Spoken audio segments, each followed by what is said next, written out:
axe, a fire, and 5 minutes of time, and $120 million. Gone. This is the story of the Dresden Museum heist. $120 million in just 5 minutes, no more. This was the biggest museum heist in modern history. And right now, second by second, to see exactly how this insane plan was executed. The Dresden heist. All right, let's move on to how it started. Or better yet, where did it start? Let's go to the Dresden Museum. The Green Vault, Germany's treasure chamber of secrets.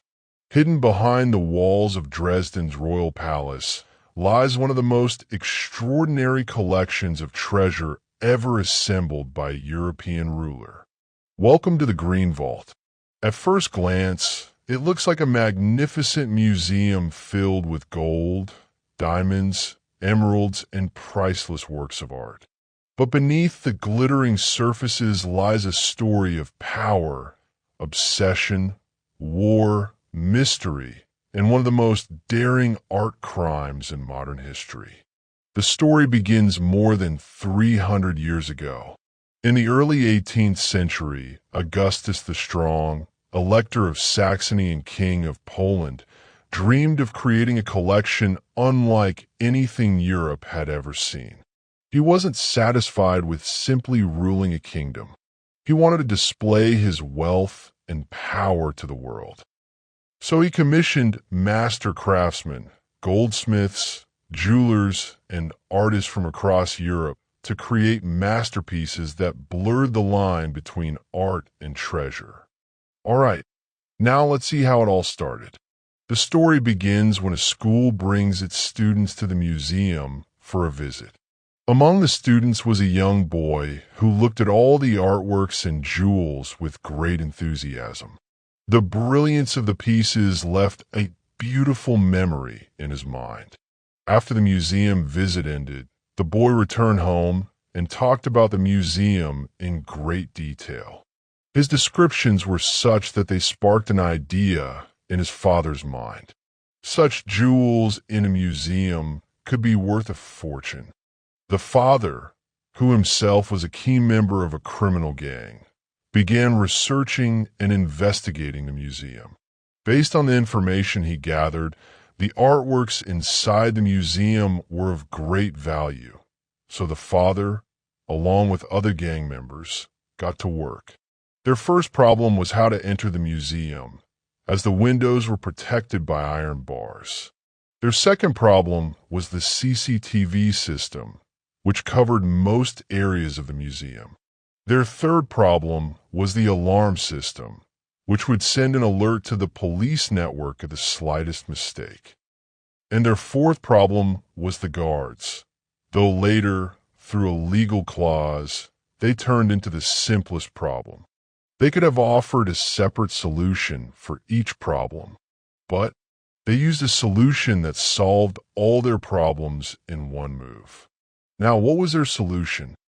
Let's go to the heist to find out. 2019, November 25th. The time was around 4.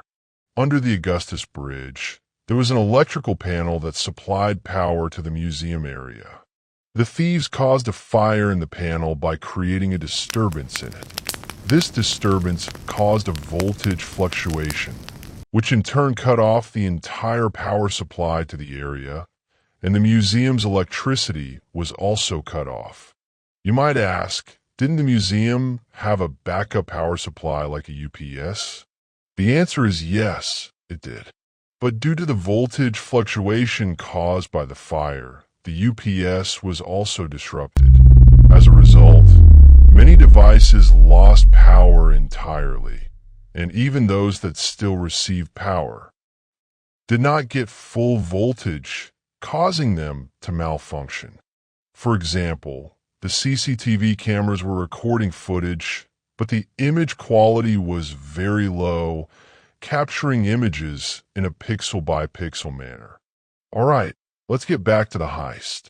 After the power outage, the guards had gathered together and were chatting when suddenly they heard a very loud noise. They all became anxious. They immediately went to check the cameras. On the monitors, they saw two people standing over the diamonds. The guards said to themselves, "The protective glass around the diamonds is bulletproof. The thieves can't do anything." The guards were right. The glass was bulletproof, but it wasn't axe-proof. The first sound the guards had heard was from the diamond display case that was in the corner of the room. Now the thieves had come for this diamond, and right before the guards' eyes, the thief smashed the protective glass with a heavy blow, and, using this method, stole several valuable pieces. When the glass broke, the alarm should have gone on, but nothing happened. After witnessing this scene, the guard quickly pressed the alarm button, but again, nothing happened. All of these systems were malfunctioning due to the fire at the electrical panel and the voltage disruption. And the alarm system, despite being connected to the police network, wasn't sending any alert. The guards were shocked and didn't know what to do. Finally, one of the guards called the police 7 minutes after the heist had begun. The police arrived about 15 minutes after the start of the heist.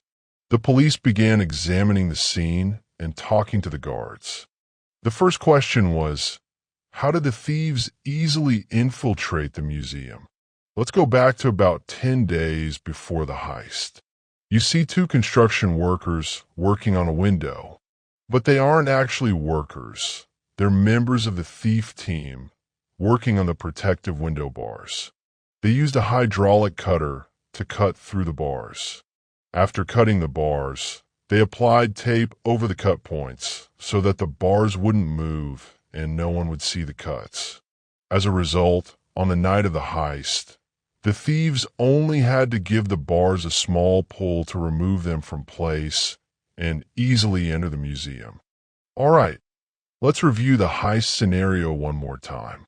The thieves entered through the window, broke the glass, took the valuable items, and left after 5 minutes. And throughout the entire time, the guards were watching them.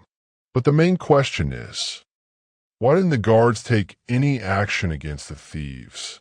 The museum guards were unarmed. Their only duty was to monitor and report to the police. This protocol was written to protect human lives. They were tasked with not intervening, even if a robbery took place. The thief had parked the car a few streets away in the green rectangle area. One of the thieves stayed behind as the driver, waiting for the other two to return. The red rectangle marks their exit point from the museum. About 45 minutes after the heist, a police officer received a radio call reporting a car fire in the area. They mentioned it could be related to the robbery. After this radio call, the police officers quickly rushed to the scene of the fire. After putting out the fire, the police checked the cameras and saw that the routes this Audi had taken matched the thieves' path. So it's highly likely that this car was the thieves' getaway vehicle. Well, the car is here, but where are the thieves? One possibility is that, in addition to the mentioned individuals, there were other thieves waiting in another car at a location away from the cameras for the main thieves, so that after setting the Audi on fire, they could all escape together. They escaped, but we can't say the story ends here. The police began a thorough investigation into the matter. All the steps taken by the thieves had been carried out well and with precision. But even professionals can make mistakes. All right, let's move on to the mistake that led to the thieves' arrest. The car burning part. After the fire was extinguished, the police officers began examining the car and noticed that a screwdriver had been left under the seat and had survived the fire. The officers sent it to the lab, where skin cell layers were found, and through that, they were able to obtain the DNA of one of the criminals. The roots of this criminal traced back to the Remo clan, who were one of the famous criminal gangs. After this, the police focused their attention on the phone calls made near the museum. They noticed that some of the calls had been made using prepaid SIM cards. And well, those calls were made during the time frame of the heist. The police investigated these calls further. The SIM cards may have been disposable, but since the thieves had used them on their own phones, and every phone has a unique IMEI number, the police were able to trace the SIM cards to the phones, and from the phones to the owners themselves. And well, the phone owners turned out to be members of the Remo clan. Through this investigation, they were able to arrest 5 members of the gang. After the arrests, during the judges, discussions with them, and in a way, you could say through negotiations between the judge and the thieves, they agreed to return some of the stolen items. However, the rest of the stolen items were never found. Now let's take a look at which valuable items were stolen and what their approximate value is. The first piece is the Moorish emerald bust, worth about $60 million, which is roughly 17 Bugatti cars. The next piece is the Dresden diamond set, worth about $35 million, which is roughly 12 Bugattis. The next piece is the royal sword with diamond-studded scabbard, worth about $12 million, which is roughly 4 Bugattis. The next piece is the Star of the Order of the White Eagle, worth about $7 million, which is 2 Bugattis. So, you could say the thieves took a parking lot full of Bugattis with them. The prices mentioned were only their insured value. Otherwise, their real value is several times higher. In other words, their real value is about $1 billion, which is roughly 333 Bugattis, equivalent to 3 times Bugatti's annual production. Thank you for watching the video. Please subscribe and like the channel, and please write your thoughts in the comments.